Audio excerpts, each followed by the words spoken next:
All right, and we're going there. Okay. I have I'm very curious where which directions we end up going with Tim today because obviously we got no shortage of questions, but like we I think we're at crossroads. I think we can go anywhere. yeah. The world is our compass. Mhm.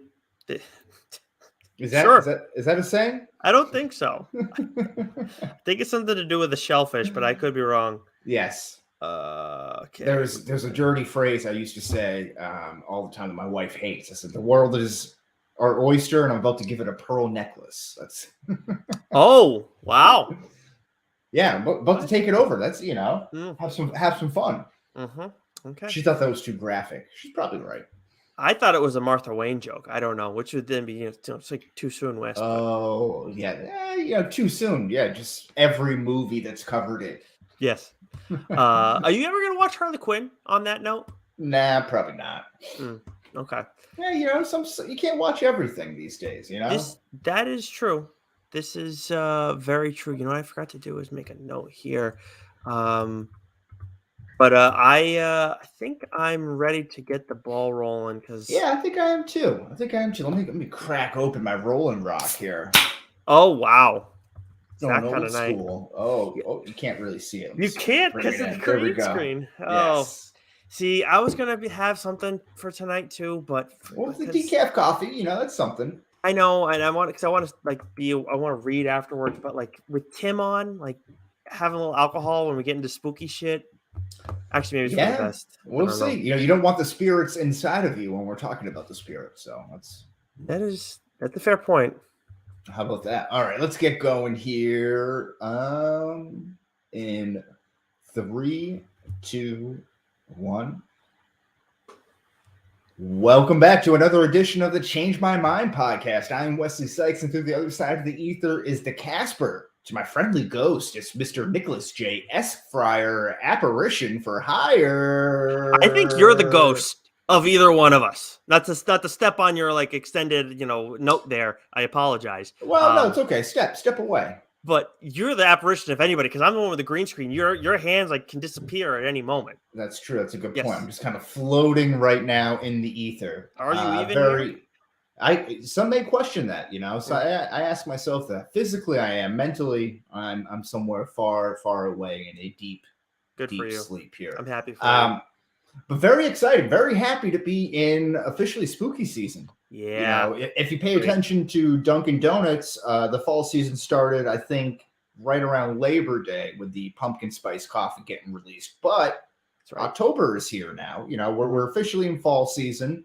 Um, I think on this note, we'll be welcoming back our former resident guy in the chair, Tim Weisberg. Keep going. Wow. Say You'll that get a it. couple more times. Tim Weisberg, Yes. paranormal extraordinaire to discuss all things spooky, ghostly, and macabre. Now Just I general macabre. Right now, last year I don't think we ended up having Tim on. If I'm not mistaken, it was 2 years Mm, ago that we had him on, I right? believe as a crow Yeah. flies, I think it was 2 years ago. That Okay. is correct. So When we had him and Christopher Balzano, right? Another one yes, of his paranormal buddies who was a great conversation. So we want yes, to make sure we'll probably archive those. We'll post those in the show notes. definitely. And those were. This is going to be a little bit different than what we did with Tim last time. We had like a certain plan. This time, I'm really excited to get in a ton of all the different things that he's kind of got his fingers dipped into right now. Because if you look at my background, you'll see there's a show that he was involved with, a documentary that he was involved with Yes. on Tubi. He's been doing a lot of stuff lately, and Tim's always been busy, especially when it comes to paranormal stuff. But there's if this is your stuff, whether you find it interesting, like Mac, how interested we are in this stuff, or this is the stuff that you actually like. It's going to be a good time. There's a lot of different things we have planned to talk with Tim about. No shortage of topics. Absolutely. We'll see. We'll see how long this runs here. This could be a long episode. Could be worth it though, in my opinion. But Yep. before we get to all of that, Nick, of course, we send our TMPs out to everyone in the Florida and the Gulf Coast area for Hurricane Ian. But with that kind of going on in the news cycle here, it got me kind of thinking. in the lines of those doomsday preppers, they don't look so crazy when you have a natural disaster. How long do you think you can survive currently, right now, at this moment, without power, electricity, hot water, etc.? Okay, my one follow-up is, do you mean like right now, today, or do you mean like if Yes, okay, to that, yeah. honest to God, we need to go get groceries, so I'd probably be screwed. We live right near a market basket, so that's really easy. I mean, like, we can Okay. walk there pretty much, You but could loot that pretty quickly and still get some, yeah. some good goods there. You're close enough. Yes, but in general, I mean, like I feel like in the past, like when I was in Fall River, man, because you know how high up I was, I felt Oh, like sure. I felt so good about like if a zombie apocalypse happened, I was in a sweet spot. I had a ton of cabinet space. I still have a good amount of cabinet space here, more closet space, so I could definitely adjust if I had to do it in that mad rush.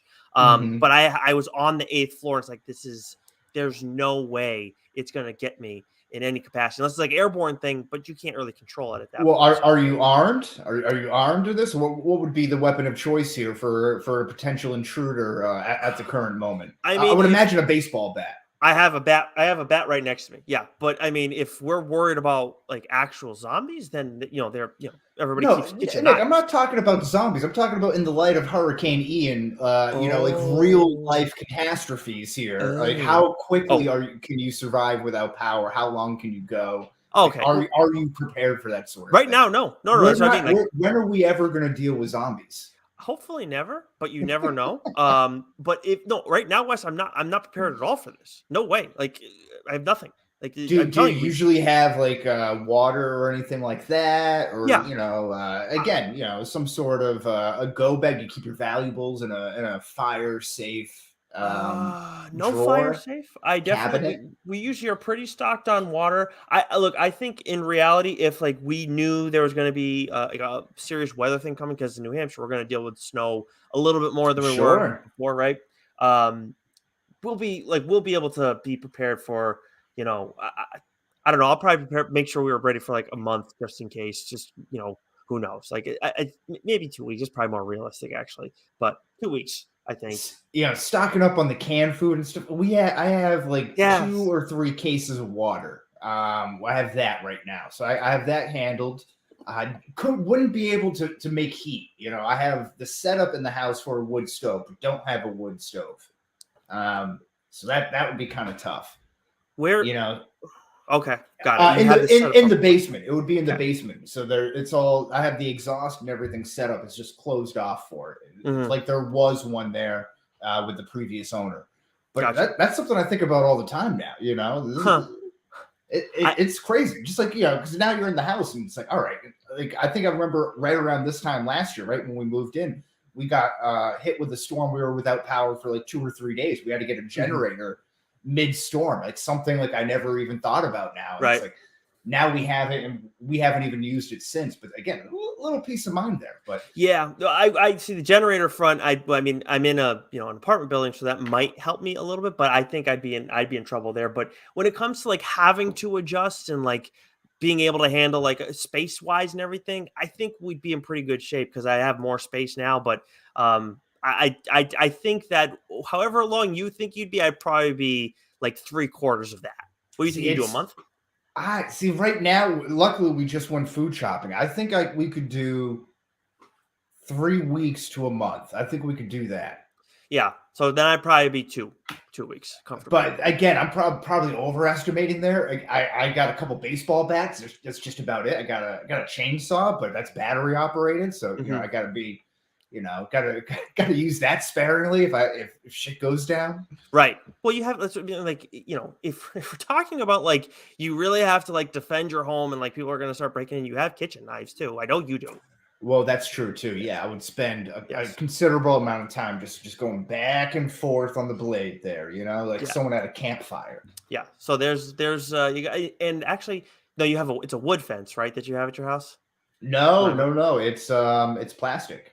Oh, I was gonna say if it's like metal, like chain link, you could go like Negan style, and kind of get your bat set up that way. Oh, okay. I'm not sure who that is, but I'm from. The Walking Dead, that's the guy who Yeah, that's carried the right. bat I around. think I can picture that there with like the Yes. barbed wire and stuff. Yeah, yeah. Pretty All right. vicious. Yes. I didn't think we were going there. Like I was thinking the hypothetical for the. Well, I guess that is like the next step after food and everything. But once that goes out, and then you're talking about protecting your land, your area, like that. Mm-hmm. So that's also the scary thing about the apartment unit. You're in there with everyone else. You don't have any sort. Even though, I might as well be in an apartment with everyone. How close all my neighbors are around me. But I'm curious how Lauren and I are going to respond when we get that first like real big time snow warning up here, because we're gonna like how are we gonna stock? Because like I know like eating wise we have habits where we can do that, but that's going to be an adjustment for sure. Yeah, so again, it's crazy times we're in here, but now might be the time where I might have to binge She-Hulk. So what I've been missing out on as we get to now episode 7, The Retreat, coming into the penultimate episode this week. I think it's probably a time I should catch up to it. So for episodes 5 through 8 or so, maybe this weekend I'll do that. But have you seen episode 7? Yeah, we're watching this one pretty much. I get confused if it comes out like late Thursday or Friday, but we're usually watching Thursdays. Yeah. Okay, we're watching it Friday night. Like so, I mean, we're getting to it pretty quickly. This one had like a lot of characters, like deep Marvel cuts, like characters I didn't really know. One was kind of familiar, but still had to go and confirm it online. So that was kind of fun. But other than that, it was like, it makes sense for the character arc and everything like that. But it was kind of like a okay episode, I would say, of so far. I think it was like I said that the first 4 and then episode 6 were all really good. Episode 5, episode 7 were kind of just like, but 5's definitely the worst one so far. So still no Daredevil.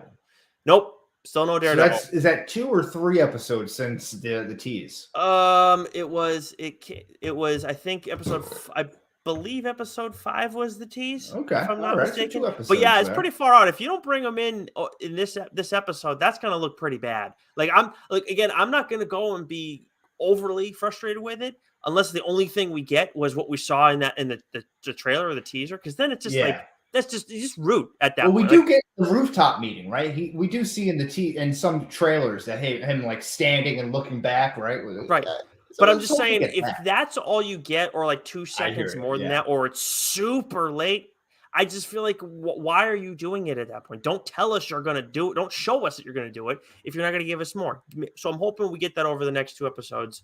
But I don't know. That's the one thing right now where I'm like getting a little frustrated. But right now for me, it's probably a mid B show, just because I have 2 episodes where it's like, it's been, like episode 5 again was like, what was this? So, but yeah, that's kind of where I stand on that one right now. Of course, we have Lord of the Rings show that's going on right now too, which we don't talk about a ton, but that's been outstanding. And I think I heard this past episode was really was really a standout. I haven't finished yet. I'm in the middle of the big battle, and it's fucking awesome. And this is one of those things. I think I've told you. I do this sometimes. Wes, there's things that I really like want to read or really want to watch, and like our show will force us to like be right on top of shit sometimes. But then there are other things that maybe you don't necessarily care about as much, so I can watch it on my own time. And I really like just wait till I like have the perfect setting to watch it, because I just like I hear you. I fucking love it, and that's exactly what this Lord of the Rings show has been. It's a little treat. It's a little treat for you. Yes, it has been top notch, man. Outstanding. I can't wait to hear what Tim says about it, because he's a Lord of the Rings guy too. But we gotta wait a few minutes for that one still. House of the Dragon season 1 episode 7 Driftmark. I have not seen a second of this yet. You started the episode? Yeah, I'm about a quarter of the way, halfway through. I fell asleep last night watching it, but I'm all up through episode 6. Crazy ending to that there. But episode 7 opens up pretty. It's a pretty crazy episode. I've listened to some recaps and everything, but this is getting really good. I'm in on this show here. No one. I don't like anybody though.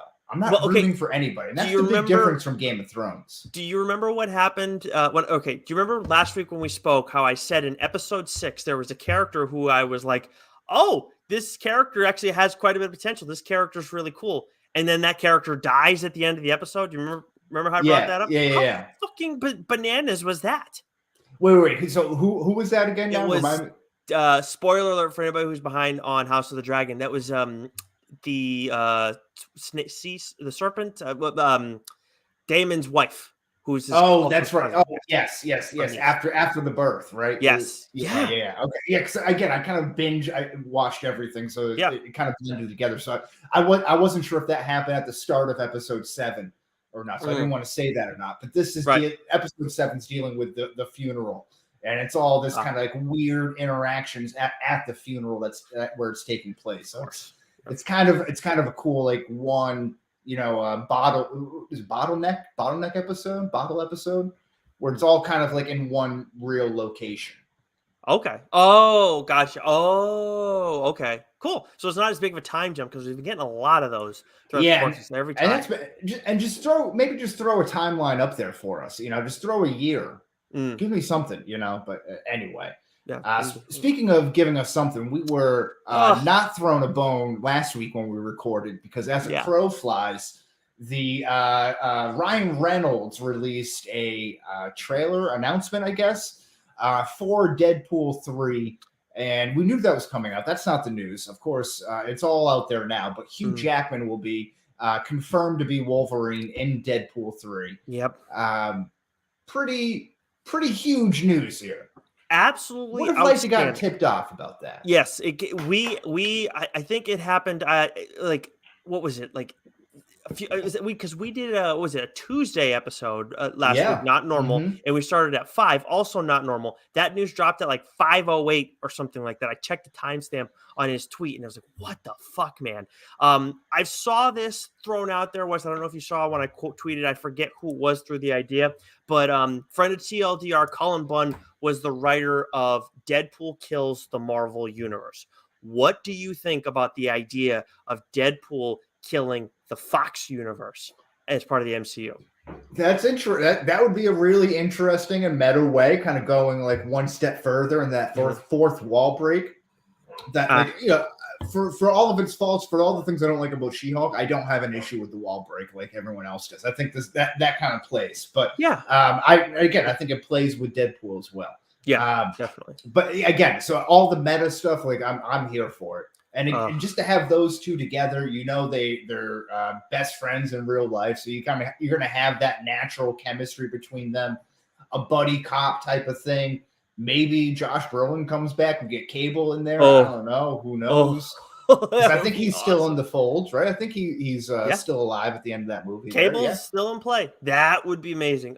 Man, they got so much potential with this, and I mean, you could do like there was an Old Man Logan versus Deadpool like mini series that Declan Shalvey wrote a few years ago, or he drew. I can't remember. I'd be interested in that. And then there are plenty of other Deadpool Wolverine stories that you could pluck from over the years. But to me, like if you want to like make a huge splash with Deadpool and take advantage of having Hugh Jackman in the mix, having him kill the Fox universe. I don't know how many of those actors and actresses would get behind being a part of that, but man, that would be an all-time Marvel movie. My one caveat to that is that I just hope Hugh Jackman, the Wolverine, doesn't get too goofy. Right. A la maybe how we've seen Thor kind of almost get, or at least in my opinion, a little too far away from, that sweet spot that I liked in Ragnarok. I don't think he'll get goofy at all. My thing would be more so like, why don't you could have them go. It could be a Logan versus Deadpool where like Deadpool's the one that's killing everybody, because that's what happened in the comic. Like you have all the Marvel universe fight back. So Logan could be leading that charge. And then the only thing that you would have to change is where in the comic, Deadpool ends up winning the whole thing. You would have to have Wolverine win the whole thing because obviously they're not going to fuck with Logan. Well, I don't know. We'll see. It would be a Deadpool movie there, but lots of cool things. We did not miss, however, the release of the second trailer for Black Panther: Wakanda Forever. Yep. That released this morning, Monday morning there. And very cool. What I'll give Ryan Coogler credit for is that they found a tone and a theme for these two trailers, and they've kind of played them out both perfectly. Yes. I'm very stoked for this. They kind of hit on the serious, kind of sad tone of dealing with the loss of Chadwick Boseman. And then also this like kind of Avatar, Aborigine type of like musical feel when you start introducing everyone from Atlantis and Namor and everything. So I don't know. Very, very well done trailer so far. I agree. But one thing we've talked about it a lot is how Marvel knows how to cut a good trailer. Now, this has been some of their best stuff of late. But I'll tell you what, watching these trailers, I don't want to jinx things, but I'm looking at it and I'm thinking, like, I mean, this feels like a can't miss, right? It feels like they're gonna. Like, it's gonna get knocked out of the park. But I mean, all the action that's promised there. Obviously, we get I mean, it looks like it's going to be Shuri. I mean, that's who we all thought it was going to be. I mean, in a very sleek suit. Yes. But I do want to shout out our guy, Casey Walsh. I think he also said, if I remember correctly, that we might see multiple people take up the mantle. While it might end with Shuri, but we might see multiple at that point. So that would still be a lot of people in play. Yeah, that would be quite the okie doke and probably piss some people off, but also makes sense, and that's why you listen to us when we have Casey on. If you want to get your comic book news and have all the ins and outs of the business. Speaking of comic books, let's go to the comic book minute before we have our guest on. So from Boom this week, we have the finale of Once and Future. Issue 30 is out this week. And we are, Joe and I already got a look at this, and holy shit, it is everything that we wanted. Outstanding series, and I can't say more than that at this point. As for Image, we have issue 15 of King Spawn. We got issue 7 of Rogue Sun, issue 3 of Dead Lucky, the latter two being part of the Massiveverse. We have the normal monthly solicit on TLDR this week. Dr. Joe is back in America. Thankfully, that is good. Confirmed. Oh, yep. Fantastic. And we do have a Friarside chat planned, but that has not been recorded yet, so I'm not going to say who it is because I don't want anything to get jinxed. Been burned on that one too many times. But that is it for the Comic Book Minute. That's great to hear about Doc, because I think it was 2 episodes back when we had Billy on, when you said that he was going away to parts unknown there, and I was like, oh, he's going up to Canada. Like they have all these restrictions, like very tough about coming in, like much more stricter than what they are here in the States. I think while he was away, they dropped all of those restrictions, so he can just fly back free. Yeah. Oh yeah. I think that also means like for the playoffs too, for the Toronto Blue Jays. Oh, interesting. So maybe not as much of the home field advantage as they may have had earlier in the season. Interesting. Interesting stuff. But yeah, let's get to some more interesting, some may say spooky stuff here with our main topic and our guest. Nick, I'll let you bring him in here. You may have heard him on WBSM. You may have heard him on Spooky South Coast. You may have heard him on Midnight.fm. You may have heard him on the Change My Mind podcast in the Old Testament days, I should say. He's an author. He is a featured paranormal expert on Haunted Hotel and famously Haunted Amityville. And he's a known lurker on the site Mukbang. It is Tim Weisberg. Welcome back to the program, Tim. How are you? Oh, you're muted, first of all. So we'll have to get you ready for the spooky season. Yeah. No. That's my fault. I have multiple things to mute because I was actually making a mukbang video before. So what was the food of choice? Shoving my face. I was having SpaghettiOs. Chef Boyardee SpaghettiOs. I ate the entire can in one bite. Did you use that same background that you have right now? I figured since you guys were, standing for me back there, I thought I should do the same for you. So I love it. That's great stuff there. And it's so funny you mentioned SpaghettiOs. I was just listening to a podcast, but prior to recording a podcast, as one does, they brought up SpaghettiOs. Haven't heard about that in forever. Now you're just jogging my memory. I love a good SpaghettiO. It's blue car syndrome, like when you buy a blue car and then you see everybody else has the same blue car. People have been talking about SpaghettiOs all around you. You just didn't know it. Now I'm open to it. Now, see, this is what I'm talking about. When we're getting into the paranormal, like right off the bat, this is how I know, aside from muting yourself in the opening comments there, that you're kind of like in third gear, ready to rock this season. Oh yeah. I mean, spooky seasons for me starts, I start getting amped up for it in August, start talking about it, get ready, start making all the plans. But This is going to be the big comeback year because last year was still a little bit slow with getting out and doing things. This year I'm going to be all over the place talking about all different kinds of things, and I love getting back out and talking about this stuff in front of an audience. I love doing things like this, and certainly during the pandemic, it was great to have people focused on wanting to learn more about these topics. But there's nothing better than being out with people and having them have their first paranormal experience right in front of you. So one of the big things that came out, I think, was it last year, Tim, that your big Tubi special came out? If I'm not mistaken. Yeah, I think so. I think it was last November. Yes. So for those who missed it, you can still go catch that on Tubi. It was, as Wes mentioned, famously haunted Amityville. And I've known, as long as I've known you, that's been like that's what your big thing is, Amityville. And you got this whole extensive experience with it and everything. Can you just tell the people a little bit about what went down with that? Because I would love to know even more about that experience for you. Yeah, they reached out to us very quickly. It all came together very quickly. It was in June of last year, and they wanted to do this documentary special for Tubi. Tubi had said, we want you to do this, but we want it done by this date because we want it to be ready for the fall, which basically meant they had like 2 or 3 weeks to put everything together. So I actually was fortunate enough to be in discussions with the producers trying to help them shape what this documentary could be, which normally, you don't get that kind of opportunity. They just tell you when to show up and talk. And so we kind of we went through some different ideas of what to do. They used some of my ideas. They didn't use others. And when we kind of was coming together with what to do, and I'm just assuming that they're coming to the South Coast at some point or doing something like this virtually where they're going to have me comment. And at some point they just said, yeah, so when you get to Amityville, and hold on, what? We're bringing you guys to Amityville. In fact, we're trying to get you into the house so that you can actually go inside. And it turned out that we couldn't go in because the owners, the new owners of the house that bought it a few years ago, they didn't really want to partake in this. But we got to drive there, and Stephanie Burke, who is my co-host on Spooky South Coast, she was part of it too.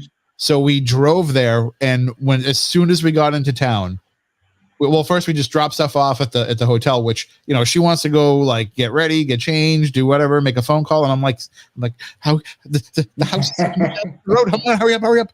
And so when we finally got there and I got to see it from the outside for the first time, I was like, oh my God. It's just a regular house. It's just a house. And so we had the opportunity over the course of the couple of days we were there to go by a bunch of times. And we even parked out in front of it for a little while, which normally they don't allow.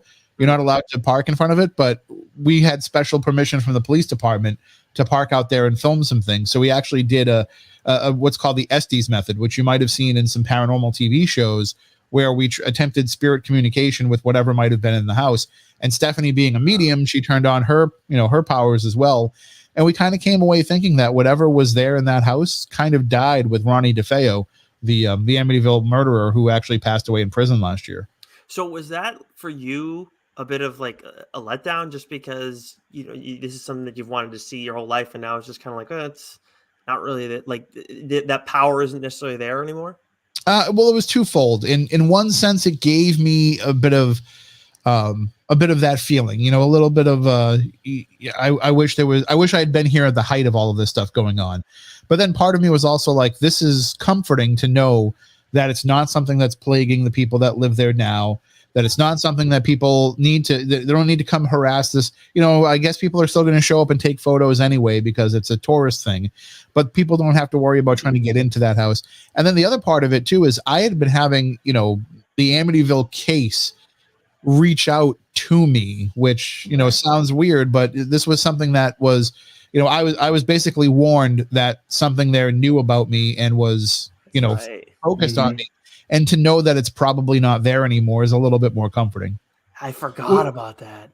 And so I remember back to our last conversation, a couple of things that kind of jogged my memory in what you were saying there. One, you said new owners of the house. I feel like that house was up for sale the last time that we had spoken, that the town was trying, or the neighborhood was trying to buy it to almost block anyone from coming in with bad intentions to buy the house. So do you know anything more about the owners? Yeah, so that was a rumor that had been going around, that the owners, the neighborhood wanted to buy it. They were going to, depending on who was telling the rumors, some people said that they were going to destroy the house. They were going to have it removed. And when you look at the way that the neighborhood is set up, it's super close together. It's almost like somebody shoved a house between two other houses. That's how Long Island is. Yeah. So I could see people like saying, we'd be better off without this house even here. But thankfully, the people who bought it did not want to do that. And they just live in it like a regular house. We spent time sitting outside and we saw them come out, and like we saw them take the garbage out and put it on the sidewalk. And we saw them coming home from work one day. And, not that we were stalking them, but it would have been nice to have known. See, the funny thing is we were filming all this stuff and going by and doing all this stuff covertly. As we were trying to get it, we were like, we got to get this footage, but we're not supposed to be here. Like, there's a sign that says no stopping. Like, we're not supposed to be doing this. And it wasn't until the night we wrapped and we were partying with the producers in the hotel lobby that they said, "Oh, we didn't tell you. We have special permission from the police. You guys could have just stayed out there all day." So it was like, okay, but you feel bad for the family that lives there because they've got to deal with people constantly outside their house trying to take photos. And the other thing, just to finish up on that, is that you mentioned Ronald DeFeo and kind of being drawn to this house and this story over the years. I think one of our last conversations too, you mentioned, I think, was it him or maybe someone you were pen paling with someone in prison, and they pretty much told you to stay away from the house. Yeah, he had actually been working with a friend of mine, Jackie Barrett, who is a psychic medium, who became his spiritual advisor, and she wrote a book about her encounters with him. And when she came on Spooky to promote the book, we were trying to get Ronnie on too, and the warden said that he had already used up all of his media appearances for the year. They weren't going to let him call into a rinky-dink radio show, and so she said to me, she's like, "Ronnie has a message for you." And I was like, okay. And he said, that, you should stop looking into this because it's looking back at you. And I was just, my mind was blown just to know that Ronnie DeFeo knew that I existed. And for him to give me that warning. And then I've become friends over the years with Chris Lutz, who is one of the kids that lived in the house after the murders happened. They were the family that bought it. And they were the subject of the Amityville Horror. And, he said that whatever you've seen in the movies is nothing like what really went on. And what really went on was far worse. So to know that, there was something that had that kind of power there, it still sends a shiver down my spine. I don't think I knew that you were friends with Lutz. I don't think I knew that. We met a few years ago at a convention, and we converse online. He's an interesting guy, and he's somebody who has spent his whole life battling not only his own family members as to what the version of the truth is, but also dealing with all these Hollywood cases and having to deal with. I mean, imagine having your life story retold again and again and again with you having no say in it. Yeah. And it being a mortifying experience too. Yeah, and they don't get any royalties or anything from that, do they? For the story at that point, that's just public. That's news story, right? So. Yeah, George and Kathy Lutz got, I think, I forget how much money it was, $300,000 or $500,000 when they first agreed to do the book and the movie. And then, well, actually just the book. They got paid for the book and then they never got anything afterwards. So people always criticize them for doing interviews for years and years and years afterwards, but they were constantly trying to, write the story and kind of do their own names to some bit. Yeah. And so when you went out there, obviously it was filmed a few years ago before DeFeo's death, but now you said that now since he's died within the year. No, we filmed like a couple of months after his death. Oh, okay. Okay. So did you feel a different presence? I felt like you kind of said something to kind of touch on that a little bit, but do you feel like, whatever gone on, whatever spirits were there were left after his death?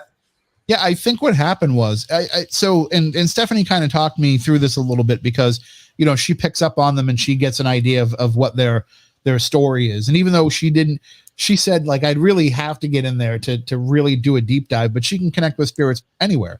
So like she could be sitting here and talking to you and talk to your dead loved ones. But she said that sitting outside of there, what she was kind of picking up is that there's obviously going to be old ghosts that have been there forever because the house has been there for a couple of 100 years. So there's all of these old ghosts that were there. But she felt like whatever had plagued the DeFeo family and then later plagued the Lutz family had moved on. So she says, are there ghosts there? Yes. Is there whatever might have caused these murders and certainly caused the Amityville Horror still there? No. So her idea, her sense and feeling was that when Ronnie died, that was kind of the last bit of this thing getting what it needed. So it kind of just went away. So now it's probably in another house somewhere. Of course. Someone else's problem, another story to tell, another movie to be made. I love it here.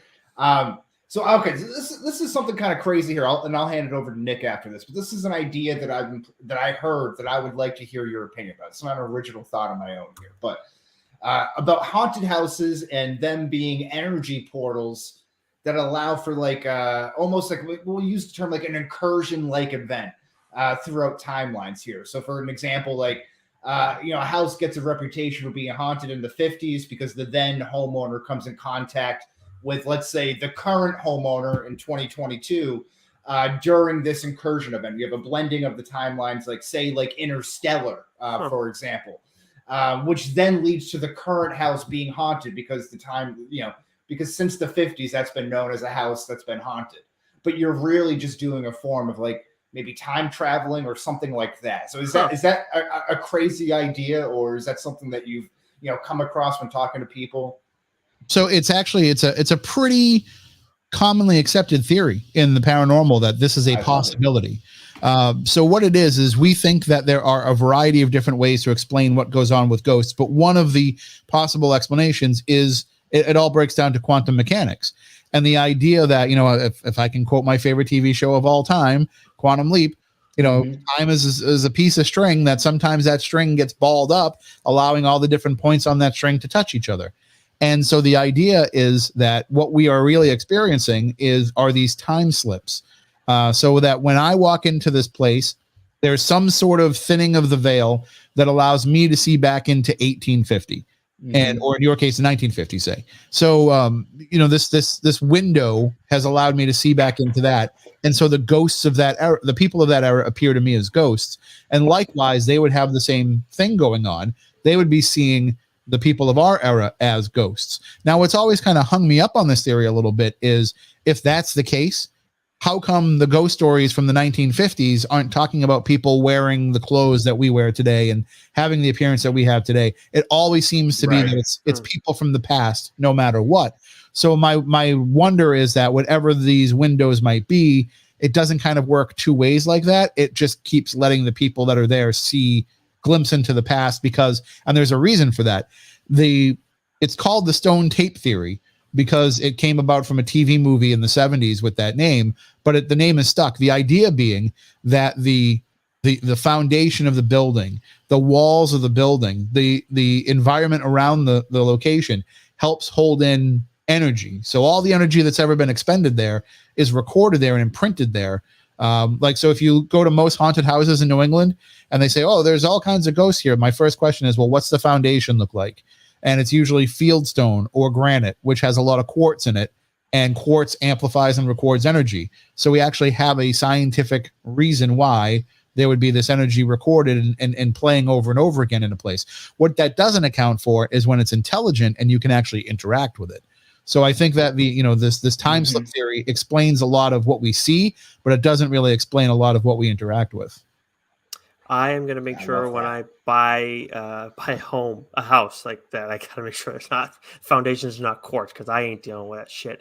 No fucking way. Instead of bringing like a home inspector, just bring Tim. He'll do everything that you got to do. Or bring Stephanie. You kidding me? She's the medium. The sage. The hard thing about that, though, is it doesn't necessarily have to be the foundation of the building. Sometimes it's the geology of the land. Sometimes, one of the things that we always get when we're looking at a haunted location is we get the USGS geological report, and we see, what is this house built on? And is it, and normally, especially here, like in the Bridgewater Triangle area, it's all giant shelf of quartz underneath us. So we're basically sitting on one big paranormal battery. Yeah. So, you bring up the Bridgewater Triangle too, which I don't know why I hadn't thought of this before with Stranger Things, right? We got the whole satanic panic stuff, right? With everything with Eddie and everything like that. You watched the latest season, I did, right? Yes. So, I mean, that going back to that era, is there something from that time frame, like the dungeon? I couldn't believe that was a thing with Dungeons and Dragons. But was there, like, I know there's a lot of cult stuff that went along, or is it still going on in the Bridgewater Triangle area? So there was there's two answers to that. One is yes, and the other is yes. So there was stuff that went on, and in fact, the Carl Drew murders, which is still a very odd case. He was convicted for one murder based on the assumption that he had committed the other murder that he had never actually been tried and convicted for. So Carl Drew goes to jail, and as the story hits the news, the idea is that he was the leader of some sort of satanic cult, because they were talking about how he called himself the devil or called himself Satan. And this was, the idea that this was an active cult that was out there. It seems like over the years that aspect has been overplayed, that was more of a fear control device mechanism for him to use over people. But at the same time, Alan Alves, who is the cult cop from Freetown and became a national expert in cults, he will tell you that there was a cult that was actually operating out there in the Freetown State Forest, and that they're still there today. And you can go out there today and you can see signs that they've been out there and they've been practicing whatever they're doing. But the real cult is not the thing that's ever going to be making the headlines.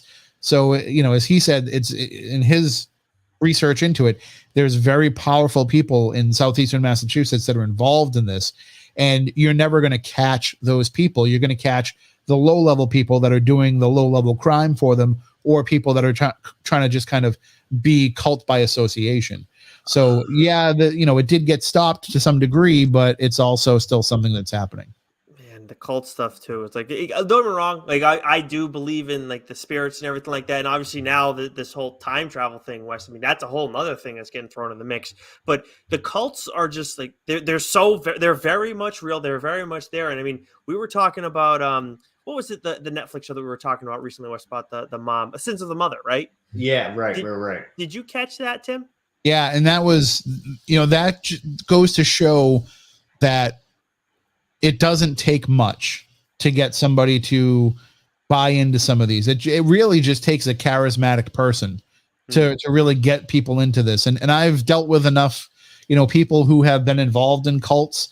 There's a cult that operates, here on southeastern Massachusetts, that people talk about all the time in Plymouth. Separate from the Freetown one? Yeah. So the Freetown one's kind of a secret cult. Gotcha. This one is a little bit more right out there in your face. They own a couple of businesses in Plymouth, and they actively recruit people, and they hold dinners at their clubhouse on Friday nights, and they invite the public to come so they can find out more about them. What's it called? I'm free on Fridays. It's called the 12 Tribes. Okay, and all right. So they've been characterized as a cult by Rick Ross, who is this cult expert, not that Rick Ross, but not even the freeway Ricky Ross, not even the real one. No, this is the cult expert Rick Ross, who will, he'll look into these organizations and see if they fit certain criteria. And he found that this one fit the bill. And so I started talking a little bit about it because it's concerning. Like you go into the Plymouth Facebook groups and people are like raving about their bakery and about their sandwich shop and the foods they make. And people are like, yeah, but that they abuse their kids, right? And so like there's all this stuff that came out. And I actually talked to somebody during when we did Cult Week. Yes. Her family, including herself, were all wrapped up into this tribe. She escaped. Her sister is still part of the group. The rest of her family is all part of it still, but her sister is in Plymouth as part of that group, and she's telling me the kind of things that they do there. And yet, people still, want to have this mindset of, well, it's not a cult; it's just people that have a different set of beliefs than you. Well, that different set of beliefs, according to the people who have accused them, includes abusing children and forcing people to do things against their will. So that to me doesn't sound like a religion. That sounds like a cult. So for those who haven't checked it out, midnight.fm, I mean, Wes mentioned off the top, but that's Tim's baby. And then you've built it into something special. And you did do that. The Cult Week thing, that was last year that you did that, correct? Yeah, it might have been a couple of years ago now. I don't remember, but it was something that we said, oh, this could be something that we can do. Yeah. Every year we'll have Cult Week to help raise awareness of it. And it was just so heavy that I kind of said to my producer, Michelle, I was like, I like bringing this information to people. I don't know if I can do a whole week of it again. I don't blame you. It tore me up. So you mentioned a couple of things here. So when talking about the Freetown cult, you mentioned that it was tied to a lot of higher up people within the southeastern Massachusetts, South Coast area there. But you also said it's very easy to get tied up into if they're just following through charismatic people. So how does someone, a high-ranking official, high-ranking person of high value within the community, get wrapped up into something like that, and what would be there for them to gain? Well, if you're Alan Alves and you're the person who looked into this, you say, well, the reason why they became high-ranking people in society was because they were part of the cult. So it's not so much that you reach this level and they recruit you. It's you're their guy, you're their person, you're the one that they want in that position. So you're groomed within the cult to go and take over these roles. And he would never give me any solid indication of who it was, because as he said, you have to deal with some of these people on a daily basis with your job. So I'd rather that I didn't tell you who these people might be. I also think that, Alan might be, he might be seeing ghosts everywhere where they might not necessarily be there, because he was so wrapped up into it. I was going to say, if you're that far deep down the rabbit hole, yeah. Right. So I think that for him, it might be, and certainly at the time that he was active and working, he's long since retired. Certainly at the time that he was out there, it might have been more prevalent. I don't know that it's that way now, because I don't know that it could operate in the shadows as much now as it did then. But, these other cults, where you have like one singular person, like, so for example, in the Sins of Our Mother, it's that Chad Daybell guy. Yeah. It doesn't take much for somebody to start to convince people that you're somebody that should be followed. There's another woman who has, I don't know if you saw the Hulu series about her, but Teal Swan. Yes. Well, I haven't watched it, but my Lauren, actually, didn't Julia watch it? Maybe she's all into cult stuff. Yeah, I can't Lauren, keep track of what she's watching. All of that. Yeah. Well, I think because Lauren watched it too. So yeah. Yeah, people are reluctant to label Teal Swan as a cult leader, but it's a cult, and Rick Ross certainly has defined it as one. And it just shows how easy it is for people to be looking for something. I mean, Keith Raniere and Nexium, people are looking for something. This person is promising them something, and next thing you know, they're doing anything that person suggests that they do. I mean, some people would even say politics are a cult, because you get that one charismatic leader, and it doesn't matter what you say about them. People are never going to want to believe it. They're only going to believe what that person tells them. Yeah, and that's pretty interesting. And the thing with cults, though, and if I've seen my fair share of documentaries, and again, through osmosis of my wife, I've seen quite a few over the last 6 months or so. The early parts seem fun. It seems like it's a good. Everything seems really utopic, and everything works out. I think where people start to get into issues, it's when the leader starts screwing the wives of all the other people. Right? The sex always comes into play. Right. It's always sex. And if you go back and you look at, say, the Branch Davidians and David Koresh, like that was where a lot of the contention started. People started to believe that he was indeed the Messiah, until he said, God is telling me I need to lay with your wife. And that's the thing that I think most people will look at that and start to question the motive behind it. So I don't know. Yeah. But it's easy to say, well, God wants me to impregnate your wife because they should all be having my children, and which is what David Koresh said. And if you listen, if you're all in on this guy being the Messiah, it makes sense to you. But then you start to think about it afterwards, and you say to yourself, well, wait a minute, what was the real reason that this happened? Because does he really need to do this? Could this have happened a different way? And as those thoughts start to enter your mind, that's when you start to break down everything that you've been told, and you realize. So it's both the part where the person with a cult leader realizes he has kind of achieved full control, but it's also where it also tends to also unravel. Yeah, and it's interesting hearing from the people that, like you mentioned, the woman from the Plymouth cult. The one that jumped out to me that I listened to first with Lauren, actually, from your interviews, was the woman from the Scientology group. Wasn't she? It was the founders, right? Like his assistant or something like that. She became the kind of the right hand person of L. Ron Hubbard within the organization of the Sea Cadets. So. Crazy. Scientology is Scientology, but then within Scientology, they have this special branch called the Sea Cadets, which is kind of like the elite of Scientology. And the idea was that he put L. Ron Hubbard put these people on ships and would use them as like his own version of the Navy. Now, the reason why he had to be on ships so much was because he was wanted for tax evasion in like so many different countries that he couldn't step foot off a ship. He had to stay on the water to stay a step ahead of the authorities. But she was basically his secretary, his right-hand person, and they're with him every single day for a number of years. And she was raised through the system. And that's where, like, when I listened to her, I was kind of like, it sounds like in a lot of ways she's still largely okay with some of it and doesn't want to go and bash it after the fact. I'm like, and I didn't listen to the Plymouth one. I still have it, but like we hear different. I mean, what's another one? Tiger King, right? With the Doc Antle. That one's supposed to be a cult too. And we hear the girl who got out of that group. She's kind of more comfortable criticizing it and bashing it. But it's interesting how like there are some people who will like speak, like say they're not for it, but it's like, yeah, you get down to it and you kind of still believe in some of the things. Well, and it's also a shame thing too, I got to imagine. Yeah. That if you're completely bashing it, then you're completely bashing yourself for that, period of time that you were a part of it. Which I think got to imagine it's got to, be soul crushing to relive that. That's true, but there's also an added element with Scientology that these people, and this is what's going on in the back of their minds, I think more so than anything else. There might still be some of that, I did get positive things out of this. Like you saw this when you look at the NXIVM documentaries. Like people feel like they actually had better lives as a result of it. So It's hard for them to really be all in on turning on Keith Raniere. But if you look at Scientology, there's a reason why some of these people are afraid to go too far. And his name is David Miscavige. Oh my God. He's the guy who's still in charge of the Church of Scientology, and he is a vindictive person, and he will make their lives a living hell. So I forget which documentary it was that I was watching. There was one that was on HBO a while back, and they really dove into like the kind of things that he would do to keep people. I think I saw that. I think I know what you're talking about. I saw one of them there as well. And what's crazy, I think it's the slap, right? That's one of the things that he would do. And if I'm not mistaken, I might be speaking out of turn. I think Will Smith is a Scientologist. He is. And if you talk about the slap with Chris Rock, like that's a sign of like to keep someone in line, like they'll smack you. Like that's something that they do in there.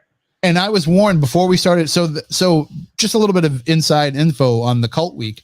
The Rick Ross interview, we had actually recorded that a month or two in advance because he has a very busy schedule and he wasn't available for the week that we had planned to do this. So we pre-recorded with him. And then I had a few months to kind of dive deeper into what he was saying before I got into these individual cases the rest of the week. And so that was the show that kicked off the week. And Rick warned me. He said, listen, just so you know, you're going to be on his radar now. Like just because you were part of a show that bashed Scientology, you will be on the radar.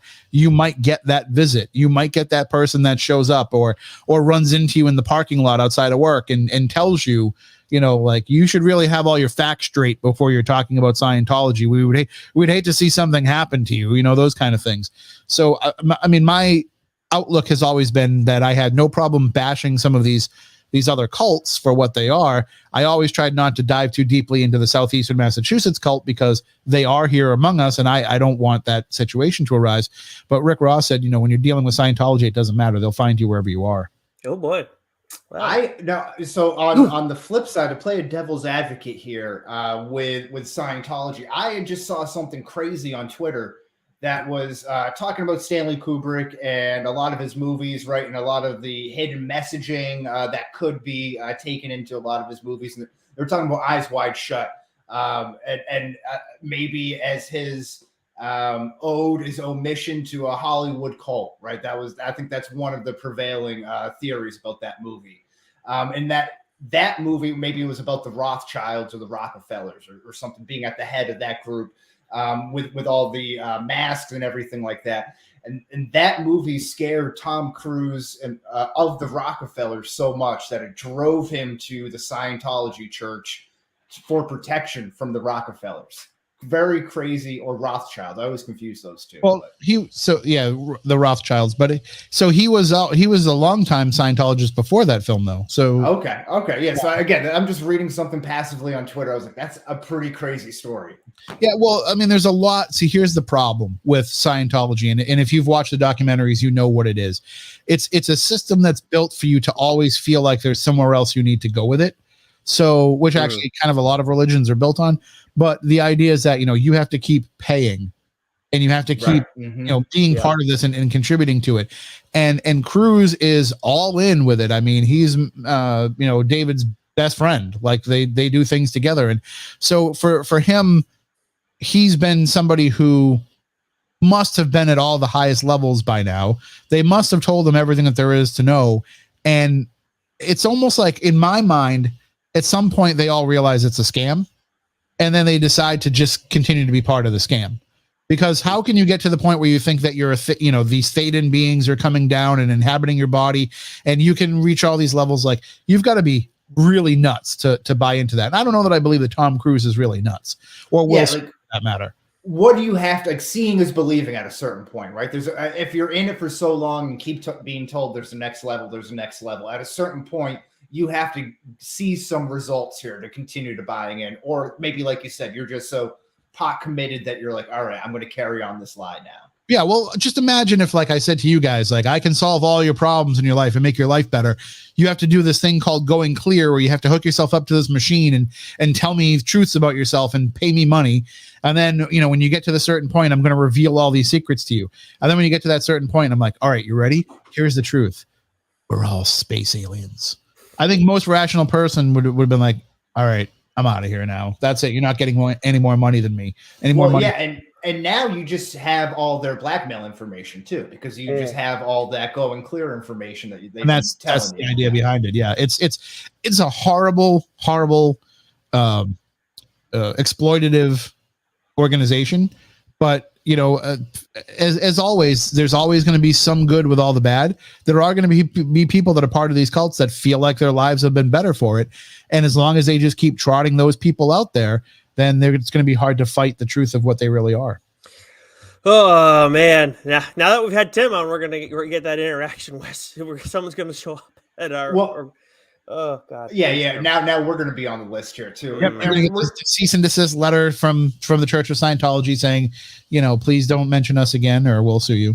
Well, and you mentioned that David Miscavige, and I think even to a certain extent Tom Cruise, but you can I've never been around these people, but just by watching them, you can kind of tell that they have an evil presence to them. Maybe it's with their facial features or how they react to certain things. I think it's certainly in the eyes for a lot of people, but maybe possession is too strong of a word, but how do you tell people who are maybe possessed or have bad intentions or have bad energy vibes, and how can the audience people avoid that? I think what's the show that What We Do in the Shadows does a good joke of that, right? The energy vampires, so to speak, that you come across. It's a real thing. An energy vampire is a real thing.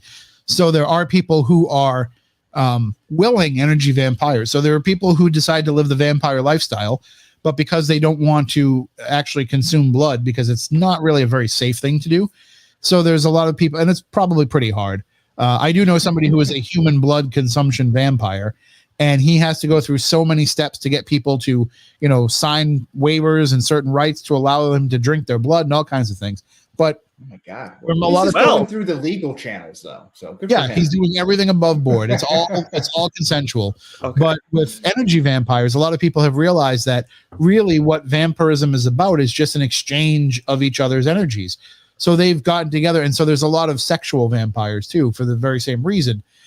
So what they do, and really a sexual vampire is just taking the attention. It's not even necessarily about the act. It's about having somebody pay attention to you. And so the energy vampire was a way to kind of be able to have the same effect by letting each other just kind of be in the same room and soak up each other's essence. But some people do that to you when you don't want it. And some people do it when they're not even realizing they're doing it to other people. So the person that you hate talking to at work that always seems to corner you at some point, and you're like, I'm never going to get out of this conversation now. Like, those people are energy vampires, and they suck the very life out of you. So that's just a way that you can see an idea of how this works out in society. But if you feel that there is somebody that is evil, I don't know. See, I think evil is it's only something that we agree upon based on social mores. So evil for you might be different from me. A lot of people who go out there and, somebody might climb a watchtower and kill everybody. And you say, well, that guy's evil, but that guy thought that the people he were killing were all demons that were going to take down the rest of us. So he was doing something righteous and glorious. So there's so many nuances to what good and evil actually can be that I look at it as, if you just see that somebody might be a problem, stay away. And if it's somebody that you can't stay away from, then limit your interaction with them. And if it's somebody that you care about, make sure that they see a mental health professional before you start going down the path of does this person need an exorcism? Because we've seen so many cases where, because now there's this influx of people who are demonologists, people who decided they were going to be a paranormal investigator, saw that you could be a demonologist and said, well, that sounds way cooler than just ghost hunter, so that's going to be me. And next thing you know, they're trying to perform exorcisms on people. That can do a lot more damage than if they were actually possessed by a demon, because you are playing into a psychosis. So it really has to be and even the church will make these people see a mental health professional before they'll actually conduct a ritual exorcism. So that it would always be my advice. Unless you are somebody who is a mental health expert, I would always make sure that somebody gets involved in the situation, just because you can do damage to somebody unexpectedly. This is why you only trust the reluctant exorcists like Constantine. Listen, there's a lot to be said for the people who don't want to do that job but have a calling to it. It's a real thing. There are people who, and I know people in the paranormal world who have been drawn to it against their will, but they just have a knack for it. Yeah, there's something called discernment, which, Constantine has that ability to discern, who's a demon and who isn't. Discernment is a real thing. It's something that the church uses. It's something that, lay demonologists and lay exorcists use. So if you have that skill and you have that ability, it's something people can fight against whether or not they want to use it. Do you so when it comes to exorcism and things like that? But actually, quick aside, how do you feel about Keanu coming back as Constantine? I love it. I've been hoping that would happen for years. I'm happy about it, but at the same time, as I said when the news first dropped, I would also like someone who can actually be not Keanu's Constantine is cool, but I also want actual Constantine too, because there is a little bit of a difference. Yeah, and I think that they have created that movie universe for him that can exist separate from, the way they've been doing things with the DC shows. So I don't think one has to supersede the other. Right. Agreed. Yes. Let's have, my thing is let's have fun with this. And then when Keanu's done with it, then we can go and have a different Constantine and have fun with that as well. Or as you know, they have no problem blurring the worlds now and the Earths and all that. So maybe you have both Constantines in the same film. Oh, well. There we go. Let's get weird. But when it comes to actual exorcisms, Tim, for all the things that probably scare me most, cults are the most real thing, because we see them on Netflix documentaries and we see it in the news. They are very much real. But the things that probably make it hardest for me to sleep at night is if I watch something like an exorcism, like Exorcism of Emily Rose, right? That was more about the case and everything like that. That really rattled my cage. But have you, I don't feel like I've ever asked you much about exorcisms and your experience with them. If you know people who do exorcisms, and what that's been like for you over the years. I do know people that do them. I've been invited to take part of them in them, and I refuse, because I don't. Yeah, I don't. It's not so much that I'm afraid. I don't have any kind of spiritual grounding. I don't have any spiritual beliefs. And so if I was going to go into the room where this exorcism is going on, and I think to myself that this is just a mentally ill person, that, these people might be playing into a psychosis, if any of these thoughts enter my head, it's not beneficial for the procedure that's trying to happen. So I just look at it and I'm not saying that I would definitely feel that way, but I know that there's the possibility that I could. Right. So I don't feel like my presence would be helpful in any way. Certainly, if it was one of those things, if I'm watching it behind a glass thing, watching somebody's execution, maybe that's a different story, but I don't need to be actively involved in this. And the other side of it is, if I'm wrong about what my beliefs are, and it turns out that there really are demons and devils and all that, I'm going to be an easy target, because they're going to just go right after me, because why not go for this heathen that doesn't believe in any of this stuff? It's an open vessel. Yeah. And so I've tried to avoid it, but I do know people that do it. And I've seen video of some of the sessions that they've conducted. And my friend Keith Johnson, who is kind of like my first paranormal mentor, he was somebody that really taught me a lot of things that I know. And he is a demonologist. And I, at the time, thought nothing about, I was like, the exorcisms aren't real. None of this part of it is real.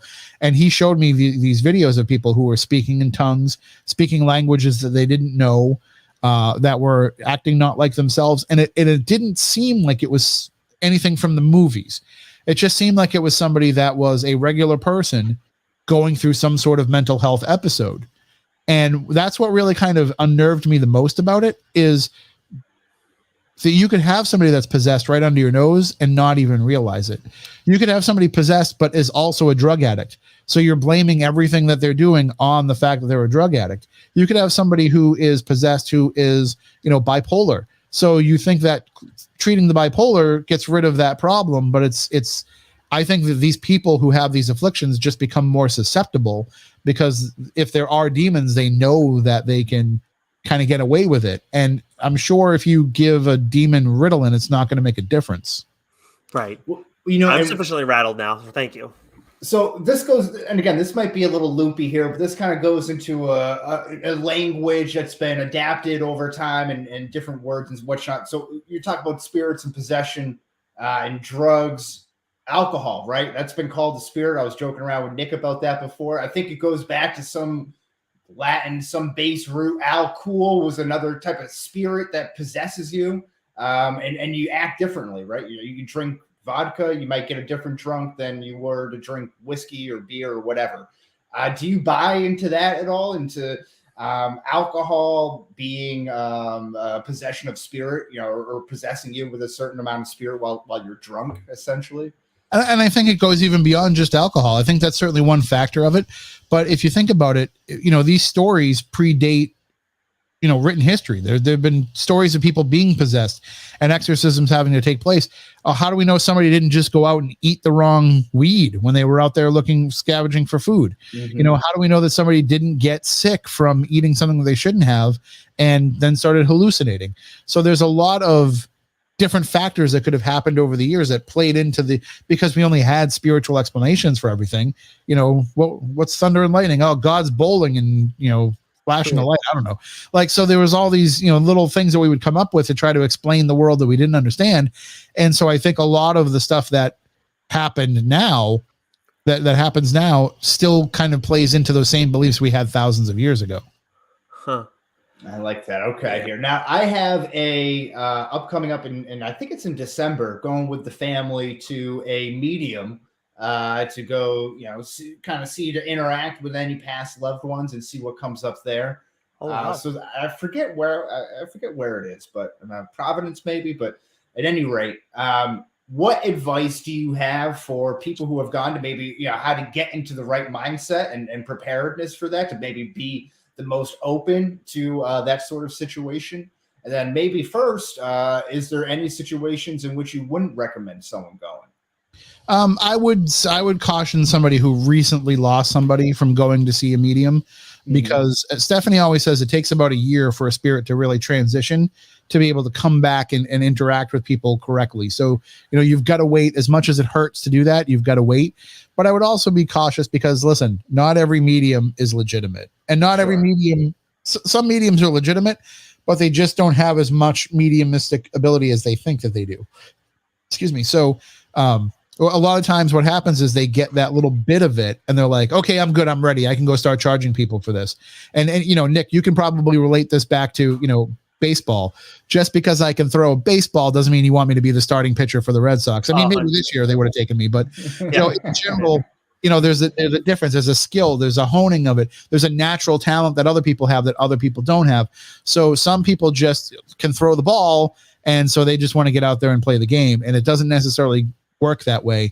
So a couple of things that I'd be careful of is, again, if you recently lost somebody, if you go to the wrong medium, they're going to prey upon that. And next thing you know, you're there having weekly sessions because you can't get past the grieving process, and they can't get past the need to get $50 out of you every week when you come in. And then the other thing I'd be careful of is when you do go to somebody, even if it's somebody that's legitimately doing, like, selling out a theater, keep in mind that a lot of times what they have to rely on in situations like that is cold reading, because no matter how great the gift is, sometimes the gift doesn't work. Sometimes you have an off day, and when you've got a theater full of 2,000 people that paid to be there, you can't have an off day. So they start cold reading. So what they're doing is they're saying, I'm picking up on a female energy. So I'll cold read you guys right now. I'm picking up on a female energy surrounding one of the two of you, but it's an elderly energy. It's not somebody that was gone too soon. One of you lost, I'd say, in the last 5 years, an older woman that's very close to you. Sure. Yeah. Grandma. Yeah. I'm getting there's a G. There's a G name to this. There's a G. Well, her name was Mary, but she was my grandma. So like, this is the way that it works, and that's, in some cases, some mediums have to use that to prime the pump a little bit. to try to get you to talk about like who it is that wants to come out. In other cases, they're just going to go through that. Like John Edward drives me nuts because I watch him and I can see that he's just cold reading the whole time. So you have to be careful and be aware of that. My suggestion is don't give them anything more than you need to.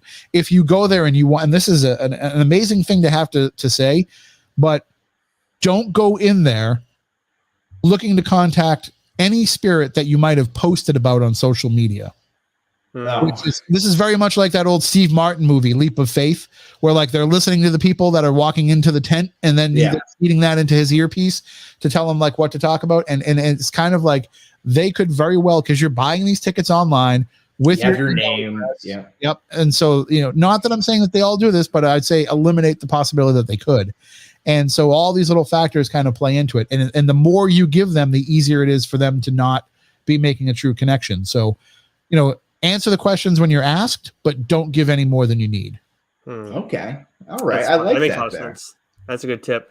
I'm apprehensive to ask you this question because I do want to make sure I get some sleep tonight. But I was talking to Lauren beforehand, and I was like, look, well, if you had a paranormal expert in front of you and you had a chance to ask them one question, what would it be? And I got two things from her. One, and they're along the same lines. One, what is the scariest interaction you've had with occult-related dealings? And at the same time, is that also the event that convinced you most about paranormal existing, or was there another experience for that? So I mean, I was kind of convinced already that it existed before I started pursuing all this stuff. Like I just heard too many stories, and I think I was just open-minded and wanted to believe it because it seemed like something that was very interesting to me. And I would hope that if I spent all that time looking into it, that it would be real. And, I think I've told you before, the moment that I said, okay, there really is something to this, despite having, had my aunt and uncle living in a haunted house and experiencing things there and everything that I've had happen to me over the course of my life, it was when I was thrown against the wall at the Lizzie Borden house by something that wasn't there. And that's when I was like, holy shit, there really is something here. And so that was very unnerving, but I've also had so many experiences since then that are in the positive vein that I don't buy into any of this being scary anymore. It's scary for two reasons. One, because we don't understand it. We don't know about it. Right. So for you to have this experience because you don't have the same level of knowledge and experience I have with it, if you walked into a place and something happened to you, you might get really freaked out by it. It would take a lot to have me have that kind of reaction.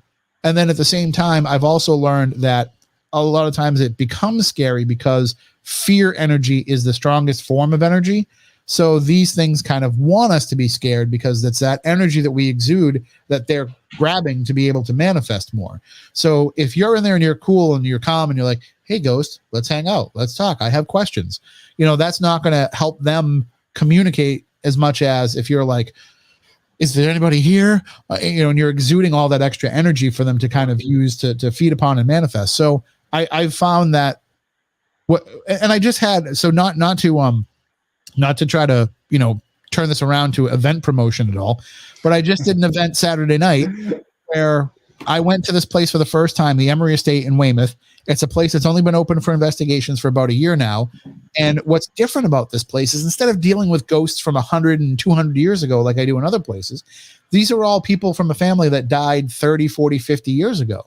So they know what it is that we're doing and they understand the devices that we're using. And it's not like you have to turn on a flashlight and say, good sir, do you see that candle that I've lit, that electronic candle? Can you touch that candle? Like you can actually say, can you turn the flashlight off? And they know what a flashlight is. So, and I had the most intense experience Saturday night with a positive kind of partnership between what was on the other side, that whatever spirits were there were like, yeah, we know why you're doing this. You want to get answers and you want to find out more about this. Come on here. We'll tell you as much as we can tell you. We can't tell you everything because for whatever reason they can't, but we will give you as much as we can. And what we were getting was just insane, incredible, I wouldn't say it's proof because it's all anecdotal. Like, for example, we use this device called EchoVox, which I'm sure I've showed you before, which spits out phonetic sounds, but no words. And we have that running.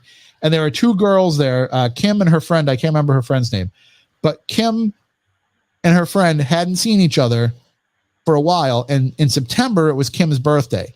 So the friend gave Kim her birthday gift. and said, here, I'm sorry I'm late with your birthday gift. And she's like, okay, thanks. And so this device says happy birthday. And we're like, well, happy birthday. Whose birthday is it? Obviously it's somebody's birthday, but Kim says, well, I just got my birthday gift today. And you say, okay, that's kind of weird, but does it necessarily really mean anything? And then she's like, yeah, she gave me my gift. My birthday was in, so she's telling us this whole story. And the device says, not from Walmart. And then the two girls just start cracking up laughing. And we're like, well, what's so funny? Well, apparently it had been the other lady's birthday a few months prior. And Kim had gotten her this gift that she got at Walmart, but she thought she could pass off as like something she got off Etsy. So it's like this cheap Walmart gift that she's trying to make a bigger deal out of than it is. And then, of course, she ended up telling her friend that it actually came from Walmart. And so the funny thing is this ghost kind of knew that story and was relating that back and saying, yeah, you got a present and it wasn't from Walmart. So like that is something to me that has a layer of intelligence to it, a layer of knowing. Wow. But it's not scary. It's not something that freaks you out. It's it's not. It's not. It's a person existing in another plane of existence. It's just like you and I talking now without having to be in the same room. Sure. I still know what's going on in your life and I can have that conversation, but I'm not there with you. And it's kind of the same thing in this regard. Sure. Whatever. I love it. So I love these. So you say it's a positive experience with a spirit, but you might not be hold the beliefs to participate in an exorcism. One might question what's the difference between holding those beliefs and the beliefs in a positive spirit. Well, it's not that I don't think that there are negative spirits out there. I just think that there is. I mean, the positive experience that you do have, I think someone could interpret that as a religious experience. So, my thing isn't that there isn't. So you're not questioning about my belief in exorcism as much as you're questioning my belief in a lack of religion. Well, yeah, I would think like they're almost kind of one and the same. If that you experience one, that the other one could be plausible. That next leap of faith is not as big in the stone. But it depends on what you're looking at. I see a difference between a man living in the clouds deciding how my life goes, as opposed to the spirit of a person that I know existing after their physical body dies. So I don't necessarily see spirits as having to be spiritual in that regard. Now, what's funny about this particular house is they were all evangelical there, so they were very super religious. So you have to kind of be cognizant of that and respectful of that in the house. But yeah, I see it more as a scientific thing than it is spirit. Although I do use the term spiritual about it because it's not going to be explained by our understanding of science. If it was, we would have already been able to do so. So instead, it's like, you have to kind of say this supersedes science and it becomes the spiritual, but I don't think the spiritual has to necessarily be belief in God as much as it has to be belief in the idea that we can exist without our physical shells. Interesting. Okay. I like that. Because it seems like it would be like an almost easy step to make if you have that experience. Again, I went to Catholic school, went to Bishop Stang, and I remember having teachers who said they had, like religious experiences where they're speaking in tongues. They get so compelled and overtaken by the spirit, right? And I would hear these other, again, anecdotal stories that you hear in class, and I've never experienced anything like that, but to experience something close to that, I would feel like that can be easily interpreted in any one type of way, right? Depending on your background. Right. And it depends on what it is that you're expecting to happen. So expectation plays a big part in this. So if you go into a place and you know that it has this particular history, that's what so many people focus on. And so they're worried about like, well, I want to go to the Lizzie Borden house and encounter Lizzie Borden because I've heard other people have gone there and encountered Lizzie Borden. I know what happened there. And then you might have a completely different experience than what it is, but you're going to call it Lizzie Borden because that's just what you're expecting. I call it most famous ghost syndrome. It's like every bed and breakfast in New England claims that George Washington stayed there. And every bed and breakfast in New England claims to be haunted. So therefore it has to be the ghost of George Washington. Right. And so those kind of things I shy away from because if a ghost really is a person that doesn't exist anymore, and I don't know if that's necessarily the truth, but if that's what you want to believe that it is, then you have to realize that each one of those people have their own story to tell, and it's not up to you to tell that person who they are. So under that whole premise, the same thing you're talking about with the like famous ghosts and everything like that, everybody's looking for that. I mean, big part of that is because of what we've seen in popular culture with movies, with shows. And I'm curious, when it comes to the movies that are based on a true story, whether it's like the Conjuring house or anything from the Conjuring universe, or of course Amityville, and there's plenty of others. What is there one that you've, now that you kind of know all these different stories a lot better and know the real stories behind them, is there one that you look back at and you would say to people, this is the one that's like the most altered, I guess, from the actual story? Oh, if it comes to what's been changed, well, I think Amityville certainly has been changed over the years. That story's been very bastardized, but I also feel like that there was a kernel of truth. Even though, people look at the fact that the Lutzes, the story about the Lutzes and William Weber, the lawyer for DeFeo, sitting down and concocting the story over 3 bottles of wine. Yeah, so they did do that. They did sit down and have wine and talk about everything. But that doesn't explain away every experience that they had. And so, it's not the big hoax that everybody thinks that it is. It's just that people have decided to put that label on it. And so the other, so that's one of those stories that I think will always kind of be that case. But you mentioned the Conjuring case, and that really is one that is the very definition of how Hollywood and Ed and Lorraine Warren in particular can get involved in a case and completely change the actual facts of it and obscure the truth for whatever purposes. So the story in The Conjuring is that this woman, Bathsheba Sherman, was a witch and she killed a baby on the property and all that stuff. Bathsheba Sherman was a woman who lived in town. There's no evidence of her being a witch. There's no evidence of her murdering anybody. There's no evidence of her ever even being in the Arnold Mansion, which is the house that became the Conjuring house. So it's just that was a name that Lorraine Warren picked up on, which she could have picked up on by walking through the cemetery and seeing Bathsheba's grave. But that's a name she zeroed in on. And she has since turned this woman into a witch, excuse me, and made it so that her entire existence has now been blasphemed. And people will go into this house and try to contact Bathsheba Sherman and be like, why were you a witch? Why were you doing these things? Why? And it's like, none of it is true. And so I got to investigate the Conjuring house for the first time back in August. I'd never been. It is not this negative place. It is not this dark place. It is very warm and very loving and very welcoming. And, there's a lot of weird stuff that goes on, but it's not as terrifying as people make it out to be. I guess that it was at times for certain people on certain investigations. I happen to be there with Andrea Perrin, who is the family that lived through the Conjuring case. So maybe that's a little bit of a different connection. But everybody that I know that has gone there repeatedly says it's not what Hollywood made it out to be. And really what they did with that movie is they took an existing horror script that they had.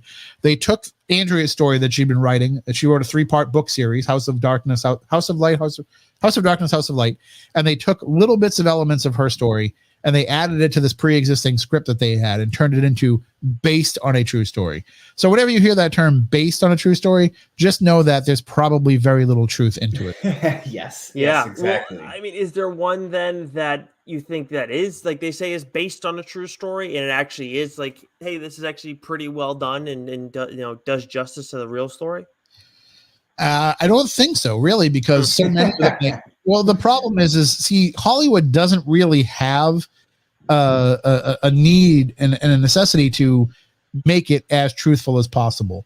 Like, they have every right to have dramatic license in the story that they're telling because their job is to make a good movie. I think that most of the haunted house cases that you see are always going to be embellished. There's houses like the S.K. Pierce Mansion that have a very weird story to be told that is kind of dark. And now it's coming out on the other side of it as they've renovated the house. The last time that I was there, I felt like everything there was positive and that and I'd had negative kind of scary experiences there, but I feel like everything that was happening there has kind of gone away because the house is renewed. And I think that a lot of these cases that you hear about, maybe they were as terrifying back when they happened to people, but because these places become a place of focus, maybe they go through some of that renewal. And maybe that's what this all boils down to, is that these ghosts just want attention. And when they start to get the attention, they get sick of the attention after a while. Interesting here. As we wrap up, because I feel like we've talked to you for 2 hours here, but I want to be cognizant of your time and the people's time as well here. I want to run through a conspiracy theory lightning round here, where I'll give you a few topics. Nothing too out there, nothing too polarizing, I would say. And then you tell me whether yes or no, or weigh in on your thoughts on it here. Sure. All right, here we'll start off with the conspiracy theory lightning hour. Flat Earth. I think it's ridiculous. Ridiculous. Okay, all right. There, I think it could be some validity. You know, I've never been to space. I don't know. Who knows? Have you ever been in an airplane? Yeah, I've been in an airplane, but what does that show? Curvature of the Earth. You know, that's just the bubble on the plastic windows of the airplane. How about if not flat Earth? How about hollow Earth? I don't think so, just based on a rudimentary understanding of geology. I do think it's possible that there are openings in the earth. Like there's probably a lot more caves. Like if you watched Hellier and they talk about the cave system that can go underground and all that, like I believe that there's probably places around the earth where that happens. But in terms of there being a race of people living in there, I don't think so. So you are calling Jules Verne a liar. Is that my understanding? I'm calling him an author of great fiction. Fair enough. Okay, so if not hollow Earth, how about this is something I came across in watching a new movie recently. I think it's Robert Emmerich movie there. Hollow Moon, or the moon as a megastructure. Yeah, I don't believe that either. I do think that there's a desire to think that the moon is more than just what it is. And I look at it and I say to myself, gee, it seems really odd that we just have this one body out there when other planets have multiple. Like, how did this happen? But at the same time, I kind of understand that we don't have the same gravitational pull with some of these larger planets to have more moons. So I think that's a fun one to look into, and it certainly makes for a lot of great stories, but I don't see it as being a possible thing. Now, I think the compelling piece of information that makes it maybe a question, and then you can kind of spiral out from there, is the exact placement of the moon, right? And how it's like 1/334th size of the sun, or it's like perfect. And it's the way that it's perfectly positioned between the sun and the moon, where you get that eclipse. Like, what's the statistical anomaly of that, right? And it's also like a proportionate size, again, to the sun, but also to the earth. It's very, very, again, weird that you would have that precise size. I don't know if it's as weird as you might think that it is. I mean, I don't know. It just seems like it would be an anomaly.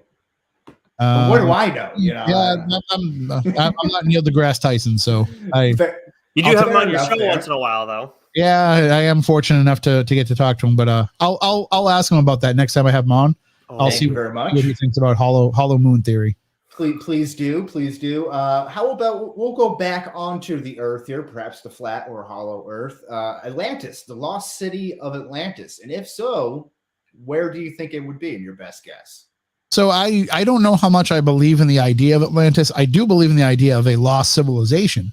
I think that there's entirely possible that there was a civilization that was far more advanced than we think the people of those times were. But I don't know that it would have been in Atlantis has kind of been morphed into this like underwater society and all this kind of stuff. But in actuality, it was probably just another continent that doesn't exist anymore. And there's a researcher named J.P. Haig, who is one of my favorite people in the world. He's so interesting to talk to. And he lives on this little tiny island in the Indian Sea called Mauritius. And he thinks that out there, he has found the location of where Atlantis was. And so he's you guys should have him on sometime just to go down that rabbit hole, because he's very knowledgeable on it. And the way he presents it, it makes sense, because there's a U.S. military base near there that he thinks is kind of a sign that they were there to protect whatever was there for the Atlantean, whatever's left over of the Atlantean civilization. Very interesting, because the one I think I've heard this, some guy must have been on Joe Rogan or something that made a case that it was somewhere in the Sahara Desert, and from looking over Google Maps and Google Earth, you can see similar ridge lines that would be the Atlantis rings, and then like particular flows of sand that would indicate water erosion or some flow of water over some time. But I think it's like right around the eye of the Sahara. I think that's what they would think. And would be Atlantis. I could be. I wrong. heard another guy. I had another guy on my show that like went out and did dives and found where he thinks there's evidence of it, and so I don't. And he found like walled structures down at the bottom of the ocean, like all kinds of things. I was like, I believe that there was a people. It makes sense to me, and I really think it's conceited of us to think like we're the only people that could come up with some of these modern things that we have. But at the same time, I also think that like people need to breathe air, and like, I don't think we ever. That's kind of important. Stuff, yeah. Okay. Well, you mentioned lost civilization. This is something that I've come across recently. I find very fascinating. The idea of the lost people nation of Chitaria country. Are you familiar with this at all? The country. So it's a country that's like supposedly in Eurasia. That was right around that time, maybe around the time of Genghis Khan. There's like a lot of that, and around like the 1800s. And what they have to do, it incorporates different type of human species, essentially, that also had large people, Bigfoot, essentially. So I think like Game of Thrones, that created all of this like Gothic Roman architecture that we see nowadays, that we can't really explain how it was made. So similar to the Anunnaki, like that type of similar. Well, more present. So again, for more like the 1800s. So the 1800s, like World's Fairs. There's some ties in with that. Some people think that the Anunnaki are still around. Well, see, I can get into that as well. I mean, the Anunnaki. We want to talk about kind of spirituality. They could be the originators, the Prometheus of it all. Yeah. Well, I mean, it sounds like I would think that in the 1800s, it's possible that there could have been a people that existed. I don't know if, giving them all of these superhuman attributes, I don't know if that would necessarily be something that would have been kept under wraps, but certainly you could have had a people that went undiscovered for a long time. Well, they said part of it has to do with these ancient mud floods that happened around these times that wiped out huge civilizations. And if you look at some of these structures, that they uncover, that some of these buildings that seem like they're at floor level of ground level actually go down much deeper, that have windows, doors, whatnot there. So which obviously leading to like, a much lower of building. How much further do they actually go down? Well, yeah. It's interesting stuff, but the Chitaris, you got to be careful, because much like with any conspiracy, that's kind of interesting. You're two turns away from racism and anti-Semitism and everything. So bad. I had somebody on my show a couple weeks ago talking about Nazism and the occult, and Michelle, the producer, vetted this as much as she could, and we knew that this guy had a connection to some white supremacists, but like they had a publishing company that published his book. It doesn't necessarily mean anything. We get through the entire interview with no problem. And then at the very end, like the last 10 minutes, he's talking about some guy who used runes and did yoga and used runes with yoga and all this kind of stuff. And I'm like, this is just, far out there stuff that, whatever. And he's like, and they locked him up in Auschwitz, which of course wasn't a death camp. Nobody actually died at Auschwitz. And then he just like kind of keeps going on. He's like, what the? He just casually drops that. What? He just casually denied the existence of the Holocaust. Yeah, just 6 million Jews. Yeah, no, nothing major. So yeah, you're right. You are very dangerously close with any of these topics of falling down that way without realizing it. Yeah, very, very crazy there. So let's go back to the hollow moon real quick. How about a faked moon landing? We mentioned Stanley Kubrick before. So I honestly don't believe that the moon landing was faked, but I also could see the broadcast of the moon landing being faked. So when people are like, "Oh, Kubrick, shot this on a sound stage, and here's some of the footage of it being shot and all this," I could kind of see where people have some validity in that, because there was a lot that could have gone wrong. And the thing that makes me feel the most that it would need to be done is, God forbid, what happened if they stepped off that lunar landing module and just died? Right. While the entire world was watching. How much would that have just destroyed the entire world to see something like that happen? So I think rather than take that chance, it's entirely possible that they might have filmed something ahead of time, and that's might have been what we saw on television. It also might not be what we saw on television. It might have been something they had in the can in case of a problem. They could quickly cut to that. Now, so I think you bring up a good idea of having that in the can in case something goes wrong, or just having it there because, again, something happens. You don't want like a challenger situation, right? Pre-challenger situation in that case. But I also you're in the Cold War with Russia, who is also trying to do the same thing. Wouldn't it be very advantageous for you to kind of nip that in the bud and ensure that you're there, whether if you win the public opinion, then that's all that really matters? Yeah, and if you had gone there and your astronauts died, and then cosmonauts went there and they landed safely, like that would have turned the tide of the Cold War. Yeah. Oh, yeah. Messaging is huge there. We talked a little bit about spirits and drugs, and maybe that kind of bringing out different type of spirits in you. Another drug that's been highly mentioned recently: ayahuasca, DMT, Aaron Rodgers, Joe Rogan, spiritual experiences. What do you think about it? Do you think you meet intergalactic elves and whatnot there? Or? No, I think what happens is you are taking a substance that allows for the God portion of your brain to be activated. And you don't necessarily have to take drugs for that to happen. There are people who have that happen through electromagnetic pulses. There's the God helmet, which will give you that same kind of sensation, that same type of religious euphoria. So I think that breathing, right? Can't you get that through that same thing? And you're really just putting yourself in that state.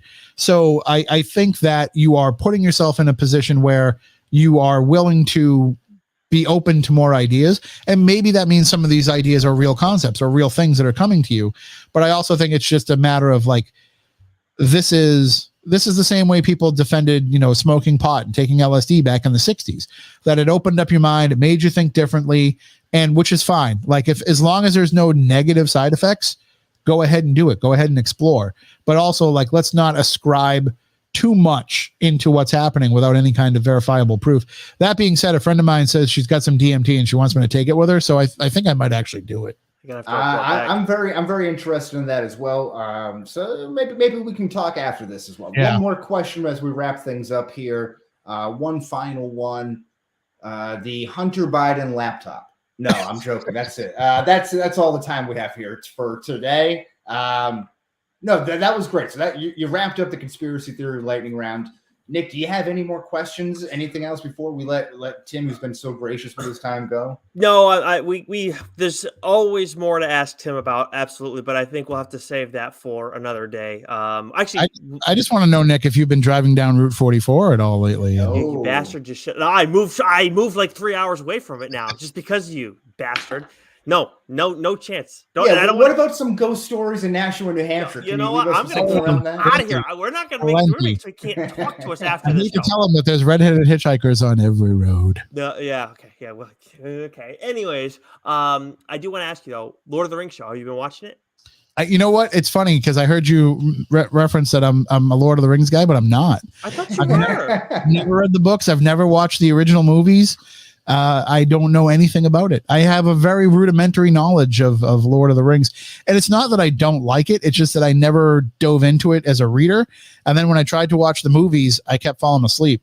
And so I just saw that as a sign of I'm not going to do this anymore. So it almost gets to the point like I've never seen The Office and everybody tells me I have to watch it. So now it's like I'm not going to do it now because everybody thinks I should. I'm with you. That's how it was with The Godfather and The Sopranos with me. I'm right there with you. I've never seen Hocus Pocus, so I'm not really in any desire to go and watch it now, Man, I like it, but I get it. Yeah, but that's a little different. Hocus Pocus and Lord of the Rings. I'm just blown away that I thought you liked it. Like, I don't know.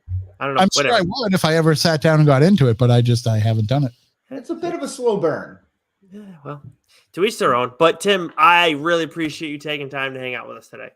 Yeah, and where can the people get in touch with you to follow you? Of course, this is the time of the year if you're going to do it, but you should do it year round. Yeah, absolutely. You can follow me on Twitter at Tim Weisberg. I've been starting to do a little bit more stuff on TikTok at Tim Weisberg 78 because I realize that's a pretty good platform for spreading some paranormal information. Yeah. And also, go to SpookySouthCoast.com, go to midnight.fm, and you can find Spooky South Coast wherever you find podcasts. There's 650 something episodes, all free. And Midnight, I've probably done pretty close to that same amount yet, but that's under a paywall. Right. But you can listen to the live streams for free, which is actually Change My Mind and TLDR are carried over there. Yep. Every Friday night we do a live show.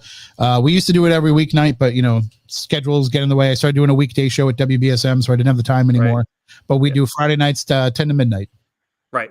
Okay, nice. And then I'm trying to think, is there anything else for No, you to just say plug? hi to my friend Marcus Farrow next time you see him. Oh, I definitely will. I'll text him as soon as we're done here. He's on the air right now with his new show. So Good for him. Love Marcus. Good guy. Well, we will catch up with you again down the line then, Tim, for sure. all right, thanks, guys. Thanks, brother. All right. Take care, Tim. And let's see. With that, Wes, do you think we should skip the Discharge Depot today?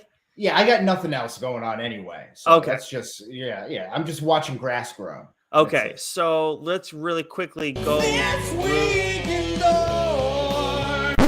Shared universe. I honestly forgot to check what Dork's doing, and I'm behind on Mac and Goo. So this is really brief this week in the DSG. But I think a real, just to recap real quick. I mean, Tim dropping the hammer of knowledge all day long. I mean, I think we got to give him a little bit of credit here. Dude, that was so good. I love having Tim on. Like, it is always fun getting to talk spooky with him. Like, and the only downside ever for me is like I feel very unsettled. Like, I don't know if you could see it, but I went to you asked before the show, like, what do you have in terms of like things around the house to keep you safe? Like, I have a bat right next to me. I have now put it on my right side now, so that way I make sure I have it, just because I'm freaking out a little bit. But you got the cup of coffee. You'll definitely be wired enough to read and not sleep. So that's good. That's good. You'll be up and paying attention. No nightmares for you, Nick. I am fucked, man. But it's like I love talking about this stuff. In the daylight, it's not going to bother me. I just, but at night when I start hearing these stories, man, he does such a good job with them and the details and everything. And I know he tells these stories a lot, and that's part of what he does for a living. But man, the ability to recall everything is great. I've never gone to one of his library like shows that he does, but I got to go to one of his like live. I really should. Yeah, because he does such an outstanding job just when we talk to him, and like he flips that switch right away, because like when it's just us and we're not talking about the spooky stuff, he just, Tim just dicks around like the rest of us. But as soon as we start talking about that stuff, there's like a light goes on. He's like, time to lock in and like really like say everything that needs to be said here. So yeah, he nailed it. And I loved that right off the rip that he's like, no, this is a pretty well common theory about this time travel incursion. Yeah. I'm like, all right, that's great.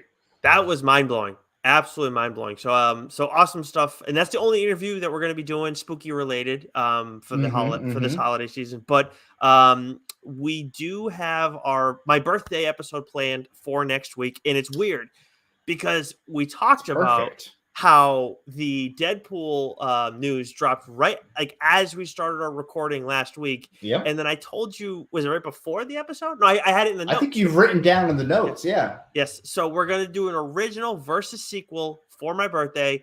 We're going to do Deadpool versus Deadpool 2. I imagine you're taking the first Deadpool in this one? I am taking the first Deadpool. As one should. All-time favorite movies. I think like top 10. Like for me, favorite movies. I'm going to enjoy doing this because I like Deadpool 2. I'm not sure if I like it more than Deadpool, but I shouldn't tip my hand that much yet. All I know is that I'm happy I won't have Francis or have to defend Francis. Yeah, that's great. Yes, that is that probably helps you out a little bit. There are a few things I like them both, and I can't wait to debate why I think one is the superior one. But that is for next week, though, right, Wes? It is, and it will be at the same bat time, same bat place.